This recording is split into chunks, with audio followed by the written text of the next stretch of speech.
Hey everyone, I'm Dan Sege from Hydro Ottawa, and I'll be hosting the ThinkEnergy podcast. So here's today's big question. Are you looking to better understand the fast-changing world of energy? Join me every 2 weeks and get a unique perspective from industry leaders as we deep dive and discuss some of the coolest trends, emerging technologies, and latest innovations that drive the energy sector. So stay tuned as we explore some traditional and some quirky facets of this industry. This is the ThinkEnergy podcast. Hey everyone, welcome back. This is the ThinkEnergy podcast.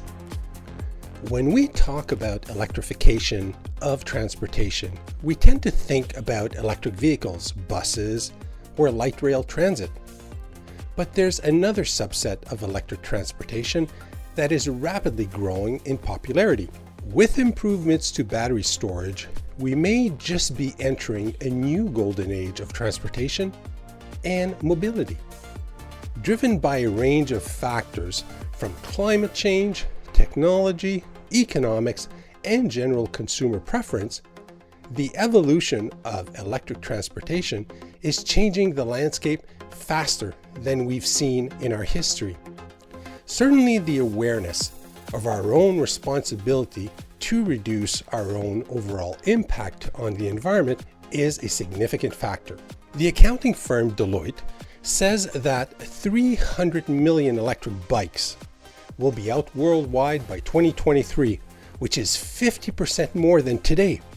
Urban dwellers in particular are seeking convenient, eco-healthy, and affordable way to move around congested cities. A criticism has been that e-bikes don't contribute to exercise since the motor does most of the work for you.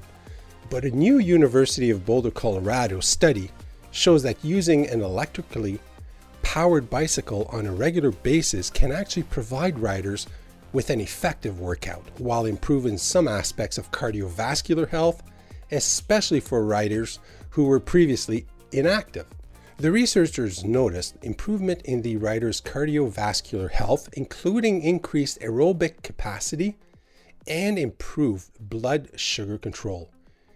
E-bikes and scooters are affordable now. They are efficient to operate, reduce congestion, and ease commute times. They do increase physical activity, and simply put, a lot of fun. Yes, e-bikes have higher emission than a regular bicycle, but they far outperform cars, including electric ones. Similar to EVs, e-bikes can help communities achieve their GHG emission reduction targets. What's interesting is that half of all e-bikes driving trips are shorter than 16 kilometers, with some averaging single trips of just 9 kilometers. That's a no-brainer distance to cover by e-bikes. Studies show that e-bike owners are replacing 46% of their car commutes and 30% of their driving errands with e-bike rides. Of course, like other electric forms of transportation, this takes support, buy-in, and infrastructure investments from municipalities. With supportive cycling infrastructure in place, e-bikes have the potential to substitute or completely replace almost all trips taken by a gasoline-powered car, which could address congestion and pollution issues and mitigate parking challenges within urban areas, especially for downtown dwellers. So here's today's big question. Are 2 wheels better than 4?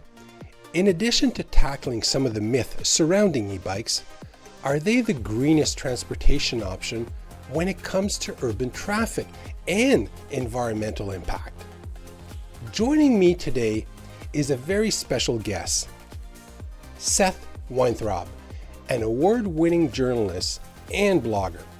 In 2003, Seth bought one of Tesla's first Model S EVs off the assembly line.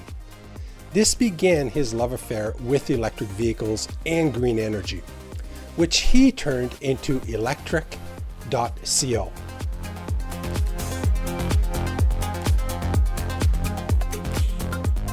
Seth, I only scratched the surface of your bio in my introduction.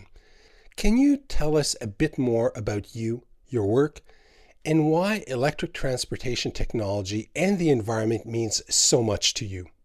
All right. So my background is in engineering. I went to school for engineering, got my postgrad in engineering. But I started about 10 years after I began my career in writing about technology, and that started with Apple, and I started 9 to 5 Mac about, I don't know, 12 years ago. And then that expanded to Google, covering Google and covering, the wider technology range. My interest in clean energy kind of began, I got a Prius, but really kind of everything came together when I bought my first fully electric car, which was a 2013 Tesla Model S. I got it at the time. I started reading around about this product, which I thought was pretty incredible, and nobody was really talking intelligently about it, in my opinion, obviously. So I was like, hey, I know how to do a blog. I know how to write about technology. I'm going to start up Electrek. I didn't want to just say like start up another 9 to 5 Tesla kind of site. I wanted to kind of hit the wider spectrum. At the time, I was super interested in solar. We were putting solar on our house, so we get the full, the driving an electric car powered by the sun. At the time, Tesla wasn't a solar provider. They had Solar City, which is, kind of a preferred vendor at the time because Elon Musk owned both companies. But eventually, Tesla integrated Solar City into the company.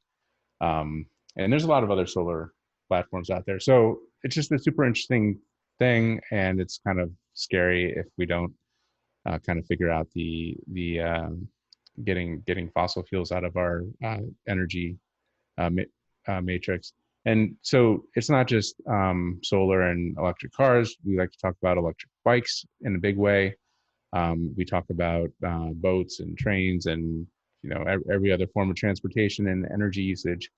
And it's super interesting because it's changing so much right now. It's such a big part of the transformation that's going on around the globe, and obviously it's super important. Now, I'd like to talk about electric bikes, which are gaining in popularity across the world. I'd be interested to hear about the technology behind e-bikes and break down any myth or misunderstanding about what they are and what are they not. That's great. Electric bikes, in my opinion, are one of the big technology transformations happening right now.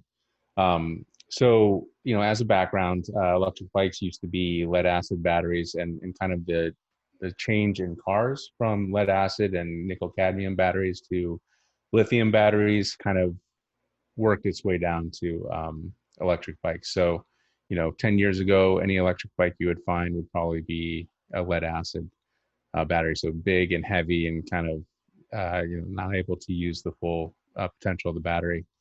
And that's gone down to these like bricks that are, pretty small and sometimes even fit into the frame of the bike. Um, so, um, there's so much to talk about electric bikes.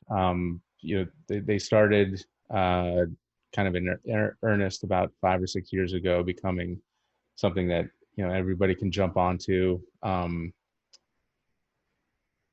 are they great? So for me, I live in an extremely hilly area, but even if I didn't, the extra speed for me makes my commute more like a car commute. So I can go to my coffee shop or to run my errands on regular roads that cars occupy, and I travel around 25 miles per hour. So even on big hills, a car doesn't overtake me very quickly, if at all. So for me, it's a safety issue. Like I travel more like a car. Cars aren't trying to pass me. They're not stressed out. They can't overtake me very quickly. But it also opens up biking to a much broader swath of the population. So, if you have a 5 or 10 mile commute, to work on a regular bike, you have to be quite fit, and you're probably going to expect to arrive at your destination pretty sweaty in a regular bike. But with an electric bike, you can kind of control how much assist you have. Some electric bikes have throttles, and there's a whole litany of what's legal where. But a throttle it almost turns it into like a moped where you don't even have to pedal if you don't want to. And obviously the breeze in the air keeps you cool. Like, it's 95, what is that, like 30 something Celsius um, out today. And everybody's like, I can't believe you're riding your bike. And I'm like, when you're going 25 miles per hour, like, it's pretty cool. Like, there's a lot of wind hitting you, and it's really not that bad of a commute. So there's just so many components to it. And, I'm probably going off on all different directions, but it just enables a much broader swath of the population to go much further, much faster, and much safer. Okay, Seth, who is the main consumer of e-bikes? Is it the adventurer or the urban city resident looking for a quick commute? Are there different classes of e-bikes and levels of motor assistant? Can you maybe help me better understand the categories and the consumers? Sure. So there's a lot of different consumers of e-bikes. You have younger folks who just want to go really fast. You have older folks who maybe their legs and hips aren't what they were at one point, and the e-bike makes it easier to go. That's city people. There's people who like high performance. There's e-bikes that are pretty much motorcycles with pedals, and they can go 30, 40 miles per hour. So I don't want to, there's not just one group of e-bike owners. They kind of cross the swath of the population. So, you alluded to urban city residents. Man, like, I live in the suburbs, but every time I go to New York City, I love having an e-bike. I can get around much faster than anybody. I mean, I can beat an ambulance across town quite easily. So for the urban people, like, you're just flying by traffic. There's no, obviously you don't want to blow any traffic lights and want to obey everything, but like, for the most part, you're going to be the fastest vehicle on the road. But for suburbanites like me, like, going to the store, for instance, one thing people don't think about is, like, you probably have to park pretty far away, and you have to, walk out to your car and do all this other stuff. And by the time you eliminate all, because when you ride an e-bike, you pull it out of your garage and you drive right up to the store. By the time you do all those things that you have to deal with, find a parking spot, drive around, whatever. By the time you do all that, you're pretty much getting to your destination at the same amount of time with an e-bike than you are with a car. So, for me, like, when I go somewhere in a car, I kind of just space out and forget about it. But when you're on an e-bike, it's like a ton of fun. You're, hitting the turns and flying and seeing how fast you can pedal. So it's just better in just about every other way. Obviously, when there's a lot of snow, when it's raining, that presents some issues. But it's just, as a human being, I think the experience is so much better. You're way more in touch with your environment. You're way more in touch with people around you. It's just better in every single way. So there's three official categories of e-bikes in the U.S., and then there's a kind of a fourth category that's unofficial. Category 1 is pedal assist up to 20 miles per hour.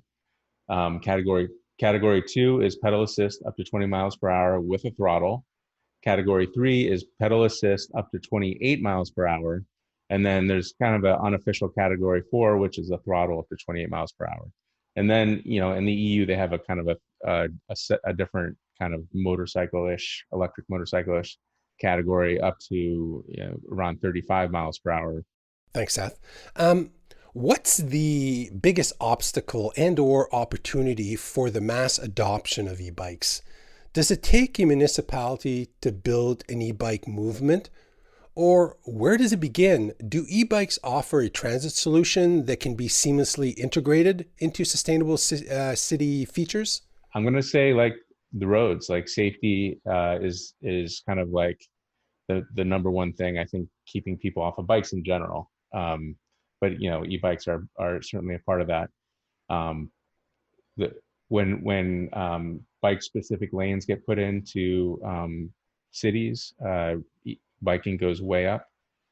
Safety goes way up. There's even bike lanes. Like if you're on a street with a bike lane, um, there's still quite a few accidents that happen there. It's better than no bike lane at all, but having a dedicated walled off uh, avenue for bikes is kind of the way to go. And that's one way of jump starting bikes. My personal belief is biking is going to start with people, like getting the word out, getting people educated, getting people on bikes. Like, I'm kind of a evangelist, so to speak. So, I drive my bike to the coffee shop every day, which is about 3 or 4 miles or 5 kilometers. So they, people see the bike and they want to ask questions. I'm like, hey, get on, go ride around, see what you think. And I probably sold, I don't know, 10 or 15 bikes, and just by putting somebody's butt on the seat. So I think if a city is looking for a way to get more people on bikes, they should probably just have events like, hey, come try out the bike, or hey, we're going to do e-bikes. You can rent a bike for, give it a try, free for a day, kind of thing. Obviously, Uber's Jump and Lime Bike and all those are good ways for cities to kind of get into e-biking. Although I would say those bikes aren't a great experience. They're certainly better than the equivalent no non-electric versions. Now, e-bikes give us another device to charge. Are batteries getting better? How long can they last before recharging? Great question. So e-bikes are certainly getting better.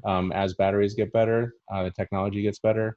One thing I would like to see is e-bikes to adopt USB-C. So that's kind of the standard that your MacBook and your PC or laptops are using. It goes up to 100 watts. It would be nice if not only could they charge via USB-C, but they could, maybe, in the wintertime when you're not using your bike, you can use the battery as a backup for your home. So if your power goes out, you can use your laptop or power your phone. It adds more utility to the battery on your bike. So that's one thing I think that could make batteries better beyond the more charge. As far as how long can they last before charging, that's there's big batteries and small batteries and powerful batteries and non-powerful batteries. A typical battery for an e-bike on a typical e-bike would probably take you around 10 or 20 miles with some pedaling involved.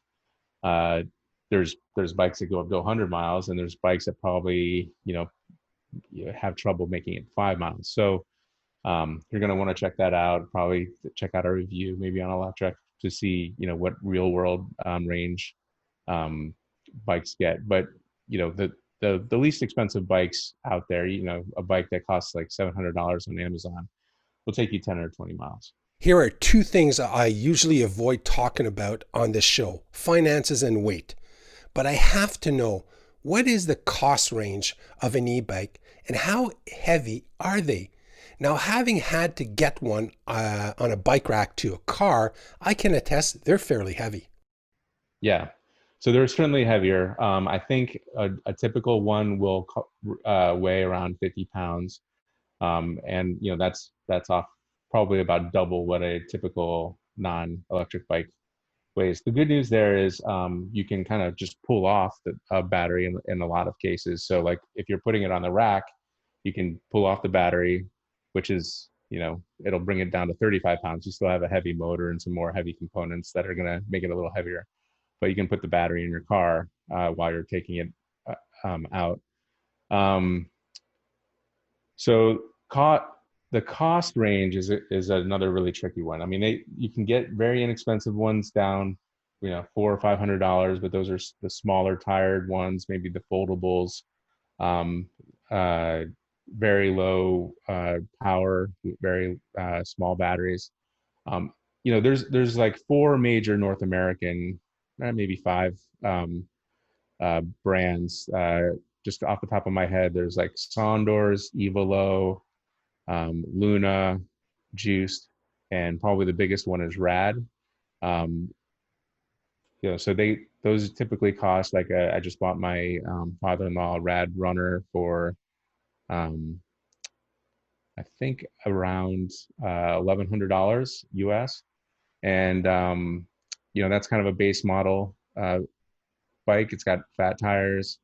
And then we got ourselves a juiced Scorpion, which is kind of a more like a moped-y looking one, and that goes for around $1,500. Um, you know, that's going to be your range of like solid bikes. 1,000 to 1,500 is good. And then if you're looking for like bike store quality bikes, Trek, Specialized, you're looking at $2,000 to $3,000. I'm currently my daily driver right now is a Gazelle T10, which is a fantastic bike. All the power I need, but still is a biking type of experience. And that I think retails around $3,000 or $4,000 depending on the configuration. So pretty wide range. Okay, let's move on. With the growing concern around preservation and sustainability for future generations, are electric bikes one of the most environmentally sound means of motorized transportation in the world today? Absolutely. And, I didn't allude to it earlier, but when you think about how much power you actually need to get, the 5-10 mile commute that you do every day, compared to even an electric car, it's a small fraction. So for instance, for an entire week of going, I do a lot of my work at the coffee shop in town. For an entire week, I can go off of one 500 watt hour battery. Um, so, in comparison, that would drive my Tesla probably about a mile. So, I'm going, I don't know, 20 times as far as you can go in a car on the same amount of energy. So, if everybody rode a bike instead of, even an electric car, and then, obviously gasoline cars are much worse on the environment than that. But just even compared to an electric car, an electric bike is so much more fuel efficient. Obviously 20 people could ride bikes for one person riding a car in terms of energy usage. Thanks to our green space and dedicated bike lanes, our great city, Ottawa, has a thriving cycling community. What cities in the world are leading the e-bike movement through policy and planning? Where are the success stories that Canada can learn from? I think the world leader in biking, or at least in the Western world, would probably be Amsterdam. They kind of took a look way back in the 50s and 60s at their car culture city, and kind of reinvented their city around biking and pedestrian traffic. And obviously the city's much better for it. Um, each city is different. I've been to some places like even Berlin. It had a great way to get around on bikes. There was like dedicated bike lanes in every area. I lived in Paris for a year. Or a couple of years. They had something called the Velib there, where this was way early, maybe 10, 15 years ago, before all the Lime bikes and the Uber jumps. And you just rent a bike from any spot, within a few blocks, and you can go to any other spot within a few blocks. Their roads weren't as bike friendly, but they had at least a system to get on a bike and get off a bike really easily. So that's my experience. Unfortunately, the U.S. doesn't have too much to offer there. We're a very car culture type of place. I'm trying to think. I don't remember Toronto being a very bike centric area. Although I did enjoy a long bike ride in Vancouver, so maybe that's somewhere else to look. And Seth, what about e-scooters? What are your thoughts? Well, I would argue, so I've used e-scooters. I would argue that bikes are way safer. You're just standing versus sitting. You're actually getting some exercise on a bike. Scooters are with their smaller wheels, not as adept at hitting potholes and stuff like that. I mean, I like scooters. They're energy efficient compared to cars. They're not taking up nearly as much space. But for me personally, my experience on a bike is much better than a scooter. Seth, other than the demand for environmentally friendly products, what are the major factors that have contributed to the widespread adoption of electric bike growth in recent years? Do geography and culture play a part? Geography definitely plays a part. Certainly, hills make electric bikes more appealing. Culture in the sense that if you see somebody riding an e-bike, you become more open to riding one yourself. If your friends and family pick one up, then you're going to probably give one a try. Um, other factors that contribute, I think, as I mentioned before, more out there kind of breeds more adoption.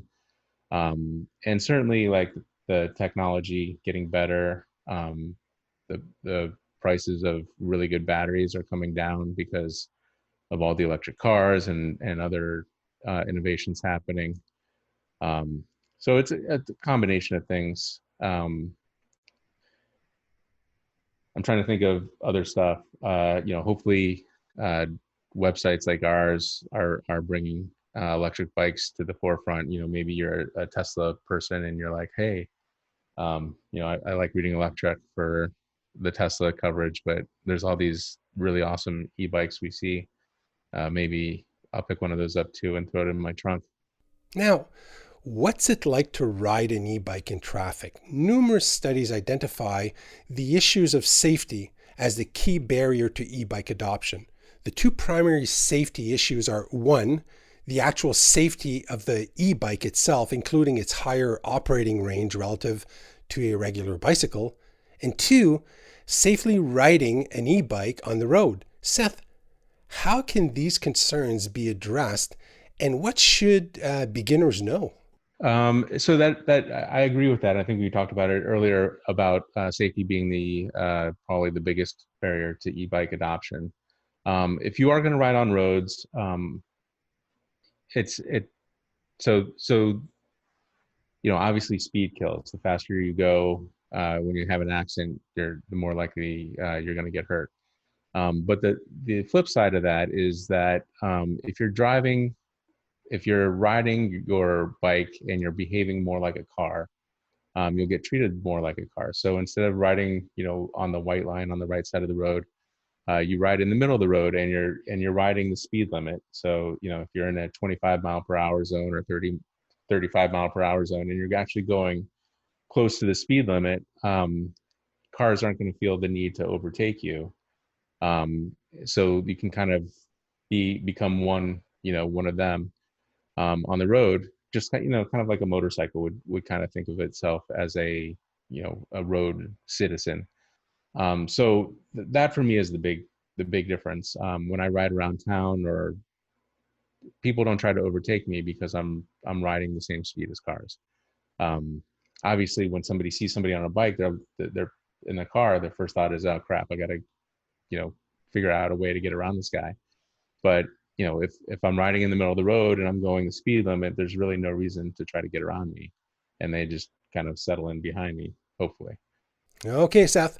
How about we close off this podcast with rapid fire questions? I hope you are ready. Oh God, yeah. What is your favorite word? Electrification. What is one of the things you can't live without? I'm gonna get sappy and say family. What is something that challenges you? Um, well, my day to day is publishing, so I'm gonna probably go with Google's publishing world. If you could have one superpower, what would it be? just flying would be fine. If you could turn back time and talk to your 18-year-old self, what would you tell him? Relax. Maybe like things are going to come together pretty good. I don't know. I kind of feel like there was a lot of anxiety around 18. So one of those, don't get too discouraged. And lastly, what do you currently find most interesting in your sector? So for us, what's super interesting is that we are, at a crossroads. So what's interesting to us is like, we know where we're going to be in a few years. We know that, Norway is a good example. They're kind of ahead of the curve. They're 60% of the cars they buy, and obviously a lot of their bikes are electrified.